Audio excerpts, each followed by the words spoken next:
Le 19 mars 1946, la Martinique, la Guadeloupe, la Guyane et la Réunion ont officiellement quitté leur statut de colonie pour devenir des départements français. La loi est adoptée à l'unanimité sur la proposition du député de la Martinique, Aimé Césaire. Le peuple martiniquais me demandait que la première tâche de ses nouveaux représentants, soit la transformation de la Martinique en département français. Et j'ai un peu l'impression que le peuple martiniquais a dit « Viens, puisque français nous sommes, top là, eh bien oui, français, mais chiche ». Les droits civils et politiques étaient déjà acquis, mais la départementalisation ouvre la voie à une égalité des droits sociaux. Pas vraiment une révolution, plutôt une marche lente, longue d'un demi-siècle.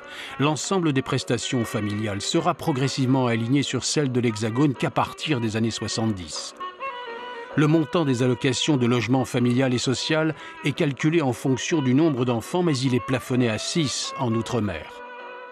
Il faudra attendre les années 90-2000 pour que les prestations sociales convergent avec celles de la métropole.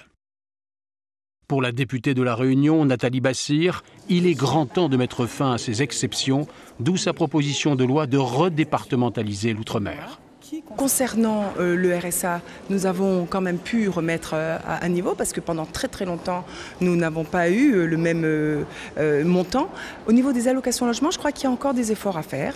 Parce qu'on a l'impression que parce qu'on habite les îles, que les loyers sont moins chers. Or, nous ne cessons de répéter dans cet hémicycle que nous avons des loyers extrêmement chers, qui ne sont plus accessibles à des familles précaires. Moi, je veux réaffirmer avec un certain nombre d'élus que nous sommes des départements à part entière et non entièrement à part.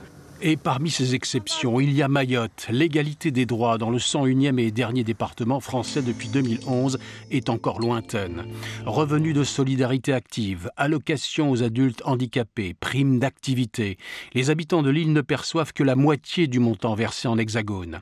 Le SMIC horaire est de 8,80 € en 2024. La sécurité sociale n'a été créée qu'en 2015.